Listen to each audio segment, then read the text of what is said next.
Hi everyone, this is Jim. Welcome to this postmortem of my Blitz game number 523. I had the white pieces and played d4. My opponent played knight f6. And we get into the Grunfeld defense after c4, g6. g6 could introduce the King's Indian or the Grunfeld. Probably other moves too, but other openings as well. But the Grunfeld is d5 right here on move 3. Yeah, third move. It's important to get in d5 before white plays the move e4 and shuts it down. So if you want to play the Grunfeld, you have to play it right then. And it's an interesting way to play. I've been playing that recently as black some. And white gets a big center, but black gets counterattacking chances. And it's one of those openings that the chess engine tends to overrate for white. It gives white like a winning advantage out of the opening, but in fact it's quite playable for black with some interesting tactical possibilities. Anyway, follow the main line here for a bit. Bishop g7, setting up to put pressure on the big center that it allowed me to build, that black allowed me to build. I go bishop to c4. There's two main lines here these days. Bishop to c4 is kind of the old main line, with the idea the knight can come to e2, and if the bishop tries to pin it, you can play f3 to break the pin. But it's more popular these days, I guess, to just play knight f3 and allow the pin. But anyway, I learned to play the bishop c4 line, and it seems to still be fine for white, so I'm still playing it. He castles here, sometimes c5. I guess c5 immediately is a little more usual, but this is okay. Now the knight comes to e2. So the knight here, like I said, it continues to support the center, and f3 can be played to break any pins. So now c5, going after the center, and castling is the most normal move, but I went ahead and played bishop e3. It's okay here, and it might provoke a response. The normal move here is just knight c6. So what he does here is a little bit uncommon, taking. It immediately gives me this, it relieves some of the tension in the center, although I have to, this d-pawn is always going to be a little bit weak. Or maybe it will advance forward and become blockaded. But anyway, that's it's not like the tension in the center is completely gone just because of this exchange. It's just that there's no longer this pawn tension there. And it's now about piece play around the d4 square. And black makes good use of that. Okay, so he starts off with knight c6, kicking it. And once again, I could just castle. It's not, notice the bishop on the long diagonal is playing a key role here in preventing me from pushing the d-pawn forward. So moving the rook out of the way makes a lot of sense. Rook b1 is the, oh, okay, now rook c1 is okay too. Top opening book move here is just castling and leaving the pin. Stay there for a little while longer, but I like to get rid of the pin. And I'm defending this bishop in advance against various attacks, so at least moves like knight a5 there don't come with tempo. But he could throw in queen a5 check. I guess that's why it's more common to castle there. So let's see this disruptive check. Yeah, the thing about queen a5 check here is you don't want to block with the bishop and give up your d-pawn, so you play king f1 here, or rook to c3, allowing the pin of the rook. So that would have been a little bit of sharper way for black to play. Black just played a6 here and allowed me to castle. Now we're out of the opening book and I have a decent position. But you'll see that with some slightly inaccurate moves on my part, black manages to equalize. So it's a good example of how to play the Grunfeld. First of all, he puts a pawn on e6 here. So this is to slow down any d5 push, or if I do push with d5, he can at least create an isolated pawn, which may be a target. Let's see, I went queen to d2. Just wanted to lift up my queen and get some rooks over here. Went queen a5. So all this is so far okay. Maybe I shouldn't have traded queens. Maybe that's where I start to go downhill. I didn't see a great way of avoiding it, but the chess engine says I could just block it with rook c3. Thing is, it's not really a pin because my queen is protected here. So the rook is still going to be free to move there, and it'll allow me to double rooks on the c-file. I think I like that. Okay, but after the engine reflects, it doesn't think my move is all that bad either. I mean, I thought this would be good. His knight is over here on the edge of the board, and I drop my bishop back to d3. I'm holding on to my center, and I'll just play this kind of queenless middle game with the extra space. Should be good for white. Let's see, he goes bishop d7, he gets his last piece developed. I go rook f to d1, getting my my last rook into the game. Okay, maybe that was an inaccuracy. Yeah, some point maybe here, d5 is a move. Just resolving this issue with trying to defend this pawn all the time. Or rook c5 or rook c7, lifting the rook up. Maybe all the way to c7. That's also an interesting idea here. So the way I played this, little inaccuracies allow black here to gain the initiative. Bishop a4, poking my rook. I decide to keep it there, so I block with the bishop, and now it's just completely equal. So so black has succeeded in equalizing, getting rid of enough material, and now my space advantage doesn't amount to a whole lot. He goes rook a to c8. And I decide to keep the c file, and it's probably a decent choice. Takes, I take. And then he goes with b5. Okay, b5 not the most accurate move. What? Knight c6. Yeah, I get the knight back into the game and start putting pressure on this pawn again. But we'll see, he gets pressure on the pawn anyway. I don't defend it in the best way. I play f3 here, shoring up the e-pawn, so I don't have to worry about that anymore. But it wasn't really under attack. But also I was thinking of getting my king into the game with king f2, starting to move the king towards the center. Let's see, knight c4. No, rook c7 or rook c5 are once again ideas. Yeah, invading with the rook could be more accurate. A more accurate way to play it. Okay, so f3. And now with knight c4, he starts to get an advantage. This is a nice positional move. This knight here on c4 is on a light-colored square.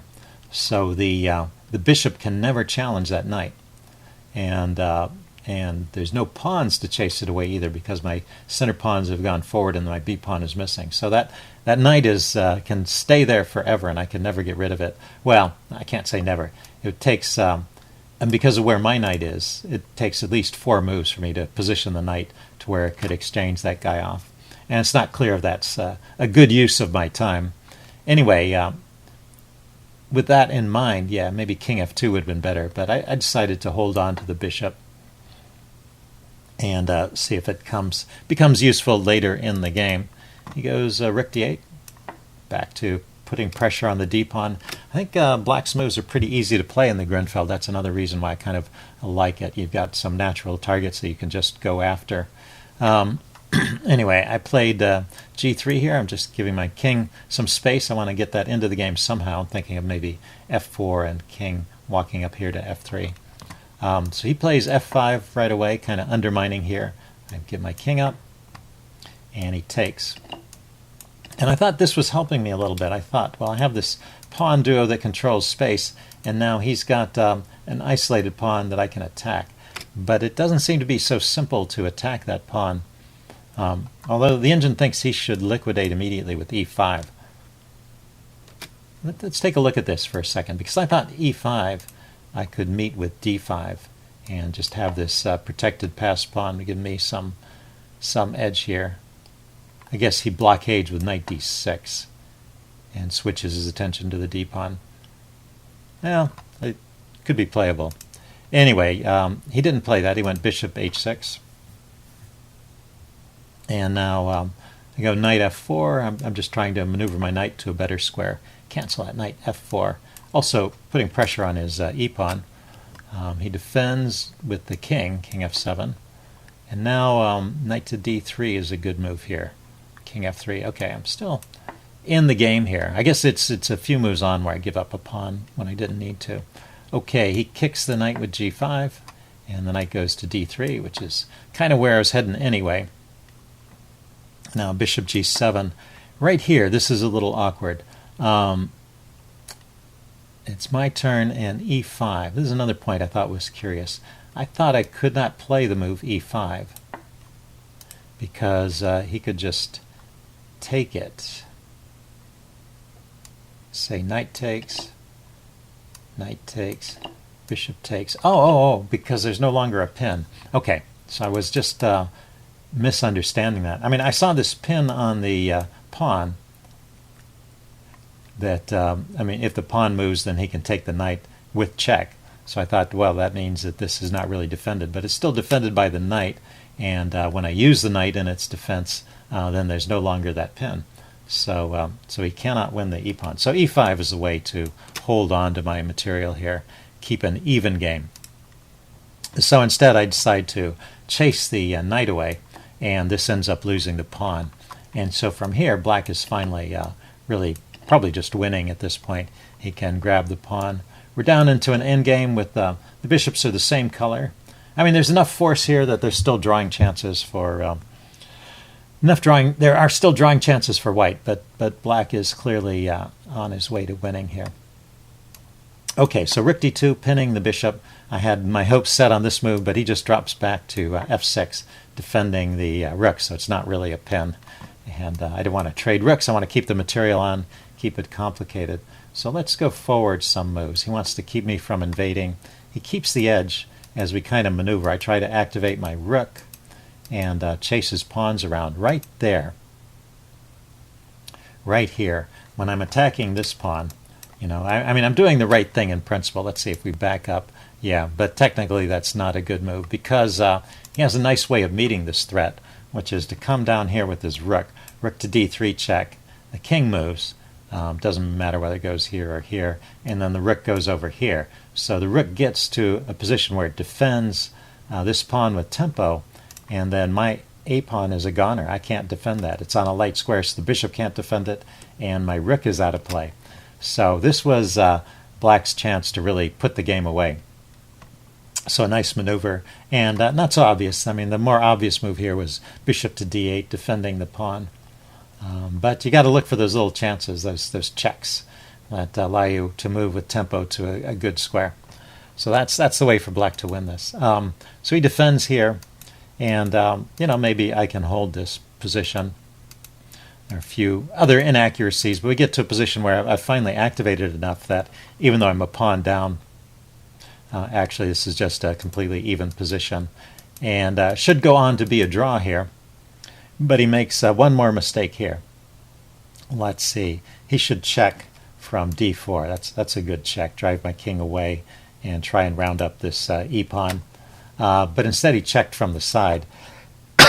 And you see the evaluation suddenly shifts because I can, with my king, attack two pieces. So it's a king fork of the bishop and the rook. Always look for these little tactical shots in the endgame.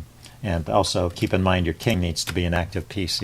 You can find these ways to save games. And so suddenly the game has gone from even to, you know, first he missed a chance where black was winning, and he missed a chance. It went to even, and now it's gone from even to losing. And so this is a long game, so let's go forward to the end. I keep an edge here, but he rounds up all my pawns. So probably I did not play the best moves along here. But I need to get my king back into the game, and it seemed difficult to do. And at the end, we get down to this situation where he loses on time. But what I was thinking is I'm no longer convinced that I'm winning in this position. There may have been little inaccuracies along the way, probably certainly were, but suddenly I'm in a position where, you know, what do I do if he just keeps checking me? Isn't that a draw? Sorry, cancel that.